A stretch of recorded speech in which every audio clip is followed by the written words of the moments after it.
आपली माणसं आपला देश पाहत रहा जनादेश। सर, एक आंदोलन सुरू झालेलं आहे ई चलन संदर्भामध्ये आहे ते सर्व वाहतूक सुधार संघटना एकत्र येत आहेत। खास करून पुण्यात काही ट्रक बस थांबवलेले आहेत, कळंबोलीला थांबवलेले आहेत, किती चेंबूरमध्ये पडले आहे। सोमवारी वाहतूकदारांच्या सर्व संघटनांशी आम्ही चर्चा केली आणि चर्चा केल्यानंतर त्यांना विनंती केली होती की आजपासून जो तुम्ही संप पुकारणार आहात तो पुकारू नये, कारण त्यामुळे परिस्थिती राज्यामध्ये वाईट होऊ शकते। विद्यार्थ्यांच्या परीक्षा चालू आहे, आखाती देशामध्ये युद्धाचं जी परिस्थिती निर्माण झालेली आहे त्यामुळे अर्थव्यवस्थावर सुद्धा त्याचा परिणाम होऊ शकतो। परंतु त्यांनी मात्र ई चलन पूर्णतः बंद व्हावं किंवा ई चलनामध्ये सुधारणा व्हावी ह्या संदर्भातलं निवेदन दिलं होतं मुख्यमंत्री, उपमुख्यमंत्री आणि मला त्या संदर्भात पत्र दिल्यानंतर आम्ही एक समिती नेमणूक केली होती समितीची, आणि त्या समितीचा अहवाल जो आहे तो आमच्याकडे प्राप्त झालेला आहे।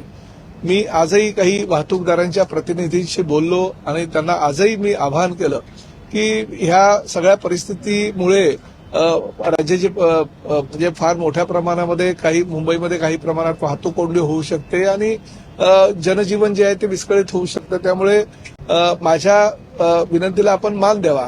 त्यामुळे मी आज असा निर्णय घेतलेला आहे की काल माननीय मुख्यमंत्र्यांशी चर्चा झाली, चर्चेअंती जी समिती आम्ही नेमली होती त्या समितीचा अहवाल जो प्राप्त झाला आहे त्यावर पोलीस खातं आणि वाहतूक खातं म्हणजे आरटीओ डिपार्टमेंट यांचे समन्वय साधून अधिकाऱ्यांसह माननीय मुख्यमंत्र्यांनी परिवहन मंत्र्यांबरोबर एक बैठक घ्यावी आणि त्या बैठकीमध्ये योग्य तो निर्णय घ्यावा अशी विनंती केली आणि माननीय मुख्यमंत्र्यांनी ती विनंती मान्य केलेली आहे। त्यामुळे अधिवेशन संपल्यानंतर ताबडतोब त्या संदर्भात एक बैठक घेऊन वाहतूकदारांमध्ये आणि शासनामध्ये समन्वय साधण्याची भूमिका माझी राहील तशा प्रकारचं पत्र मी आताच वाहतूकदार संघटनेच्या प्रतिनिधींना देतोय, जेणेकरून त्यांना आताही माझं आव्हान राहील की आपण जो पुकारलेला संप तो मागे घ्यावा आणि त्यामुळे समन्वय साधण्याचा प्रयत्न शासन आणि वाहतूकदारांच्या माध्यमातून आमचा अजूनही चालू आहे आणि निश्चितपणे त्याला यश येईल याची मला खात्री आहे।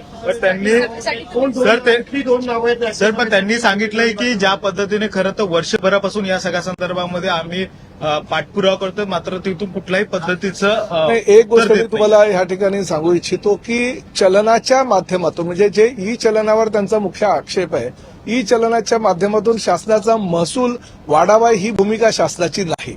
फक्त वाहतूकदारांना शिस्त लावावी, त्यांनी योग्य प्रकारे वाहतूक करावी, नियमाचं पालन करावं, काटेकोरपणे पालन करावं, जेणेकरून सर्वसामान्य लोकांना त्याचा त्रास होणार नाही ही भूमिका शासनाची आहे। ई चलनाच्या माध्यमातून मिळणाऱ्या उत्पन्नातून काय शासन त्याचा विनियोग आपल्या अर्थसंकल्पीय कामामध्ये करून तो काही वापर करत नाही, परंतु त्यांचा गैरसमज असा झालेला आहे की ई चलन हे महसुलाचं त्यांनी उत्पन्नाचा स्रोत निर्माण केलेला आहे। ही सुद्धा वस्तुस्थिती आहे की ई चलनामध्ये ट्रॅफिक डिपार्टमेंट आणि आरटीओ डिपार्टमेंट हे दोन्ही डिपार्टमेंट असतात आणि त्यांचंही काही ठिकाणी म्हणणं जे आहे ते योग्य आहे, काही काही ठिकाणी त्याचा अतिरेक होत असतो हे आम्ही सुद्धा मान्य केलेलं आहे बैठकीमध्ये। परंतु शेवटी ते सर्व समन्वय साधण्यासाठी माननीय मुख्यमंत्री, परिवहन मंत्री आणि त्या संबंधित खात्याच्या सर्व अधिकाऱ्यांची एक बैठक घेऊन त्या बैठकीमध्येच हा तोडगा काढू शकतो आणि शासन सकारात्मक आहे। अजूनही मी आपल्या माध्यमातून वाहतूकदारांना सांगू इच्छितो की ई चलनाच्या माध्यमातून महसूल वाढवणं हे शासनाचा उद्देश नाहीये, फक्त शिस्त लागावी ह्याच शासनाचा उद्देश असल्या कारणानं ई चलनाचा निर्णय 2019 साली घेतला गेलाय आणि त्यावरही काही उपाययोजना करण्याची भूमिका शासनाची आजही आहे।